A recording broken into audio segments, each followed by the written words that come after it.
Good Morning Business, French Tech. Et encore un SPAC dans la French Tech. Cette fois-ci, c'est le premier SPAC, on va dire, dédié à la tech, avec des personnalités très connues. Marc Ménazé, qui est avec nous, le fondateur de Founder Futures. Vous êtes associé avec Michael Benabou et Charles Hubert de Chaudenay, ainsi que MACCF. MACSF, ouais, exactement. CSF, épargne retraite. Bref, du coup... pourquoi un SPAC alors que déjà, avec Founder Futures, vous êtes un business angel très actif, très connu. Pourquoi est-ce qu'il faut aller créer un SPAC pour votre prochaine aventure ? Alors déjà, il faut créer un SPAC parce que c'est quelque chose qu'on sent. Ça fait plus de 15 ans qu'on est dans ce métier. C'est vrai qu'on a, entre 2000 et 2010, mangé notre pain noir en expliquant que le monde allait digitaliser, que les choses ont énormément accéléré, et en particulier depuis la pandémie, et que enfin, il y a des entreprises de la tech en Europe qui sont des vraies bonnes candidates à la cotation, et donc elles ont acquis un niveau de maturité important, un niveau de chiffre d'affaires important, ouais. Et là où l'outil SPAC, juste pour être assez pédagogue et un outil formidable, c'est qu'il permet en fait d'aller se coter sur un marché, mais en évitant l'écueil et le process extrêmement compliqué de l'IPO qui est très incertain parce que vous en connaissez pas forcément le prix, puis c'est difficile. Ça, on voit bien, au cours des 15 derniers jours, il y a plusieurs introductions en bourse côté compliqué, pas forcément au prix souhaité. Voilà, avec un SPAC, ça serait pas le cas puisque ça s'apparente plus à un processus de fusion-acquisition, puisque vous avez un véhicule qui est coté, en l'occurrence sur Euronext Paris pour D-Tech, pour le nôtre, et qui va à un moment donné,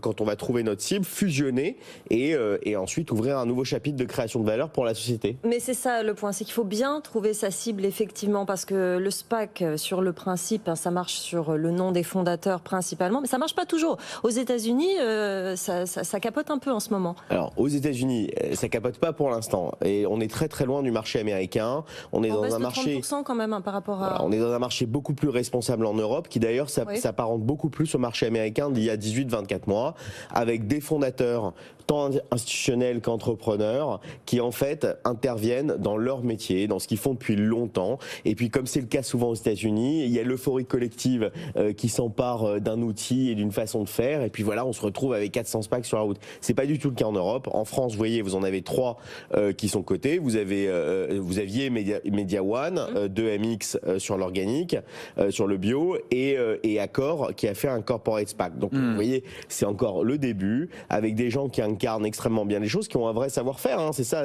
Voilà. C'est plus sérieux, c'est ce que vous dites ? Je crois qu'en tout cas, oui, c'est réfléchi, c'est structuré. C'est dans des secteurs où les gens ont une légitimité généralement importante. Nous, on a fait le choix de créer un attelage hybride entre des entrepreneurs, donc Michael Benabou qui a cofondé venteprivée.com, Charles Hubert de Chaudenay qui était l'ancien CEO de venteprivée.com. Donc on a tous managé, développé des business dans la tech et connu, on va dire, les succès et les échecs qui sont un point important pour l'ouverture de ce chapitre de création de valeur.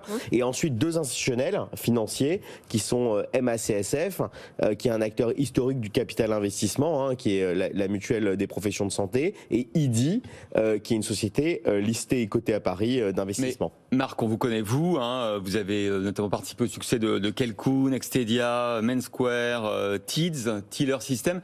À chaque fois, c'est pour les revendre. Bravo d'ailleurs, à chaque fois, c'est des belles opérations. Est-ce que ça veut dire que là, l'entreprise que vous allez acquérir grâce à la SPAC, c'est à terme pour la revendre aussi? Justement, non. Une des grosses frustrations que j'ai eues dans ma vie d'entrepreneur et dans ma vie d'investisseur, c'est de justement voir qu'on avait un potentiel, mais qu'à un moment donné, dans la chaîne de financement, dans la fameuse chaîne alimentaire du financement, il fallait recourir à du financement et éventuellement s'intégrer dans un grand groupe pour grandir. Moi, je trouve que finalement, l'outil de la cotation, c'est un outil exceptionnel pour que justement les fondateurs puissent voir beaucoup plus loin, beaucoup plus haut, apporter de la liquidité dans un marché qui en a besoin, parce qu'on parle souvent, et vous êtes d'ailleurs de beaux ambassadeurs des levées de fonds de la French Tech, mais levée de fonds, c'est pas cash out, levée de fonds, c'est pas liquidité ou très partielle. Et donc là, on va créer un gros événement de liquidité européen, on a de l'ambition, on a de la chance d'avoir une bonne traction, d'avoir des investisseurs qui nous suivent, et voilà, et donc j'espère qu'on va faire une bonne opération. Est-ce que vous savez déjà ce que vous allez acheter ? Écoutez, on a une shortlist extrêmement claire d'entreprises qui nous plaisent et dans lesquelles on serait très légitime. Donc dans le digital et l'e-commerce. Alors exactement, parce qu'on l'a pas dit, mais donc notre nom DE, c'est en anglais Digital et E-commerce Enabler, donc c'est toutes les solutions pour aller en e-commerce ou pour aller dans le digital. Donc, voilà, donc c'est un marché assez dense et dans lequel on a quelques connexions. Bon, tout à l'heure, la question que je posais, c'est pourquoi pas Founder Cheveux Sûrs? Parce que là, vous changez de dimension, c'est beaucoup plus gros. Vous allez à un stade de développement de l'entreprise que vous allez acquérir bien supérieur à celui Exactement. que vous allez visuellement. C'est toute l'idée. Donc que ce soit Financière Saint-James, qui est véhicule de Michael Benabou, ou Founders Future, qui est mon véhicule, nous, le métier dans ces véhicules, c'est vraiment ce qu'on appelle l'early stage, l'amorçage. Qui est d'ailleurs, entre nous, le métier le plus difficile de très très loin dans l'investissement, puisqu'en fait, vous devez investir sur des critères qui sont extrêmement opérationnels. Il n'y a pas de PNL, il n'y a pas de bilan, voilà. Et donc ça, c'est dans ces véhicules. Et puis ensuite, il y a le SPAC qui fait donc qui achètera une entreprise très mature, ce qui sont deux choses différentes mais très complémentaires. Vous allez assez vite dans l'acquisition, c'est-à-dire qu'en général, ce qu'on peut reprocher au SPAC, c'est qu'on demande un chèque en blanc, puis après ça prend des mois. Et d'ailleurs, on voit aux États-Unis, parfois il se passe rien. Vous savez exactement où vous allez là? Oui, on ira vite pour la raison extrêmement simple, c'est que déjà on a un marché qui croît beaucoup, donc le temps, entre guillemets, en termes de valorisation, etc., joue un peu contre nous. Et puis, on n'aurait pas fait tout ça si on savait pas où on allait. Les géants de la tech européenne, ceux appelés par Emmanuel Macron la semaine dernière, doivent passer par ça. Vous pensez que ça doit se multiplier, cette méthode?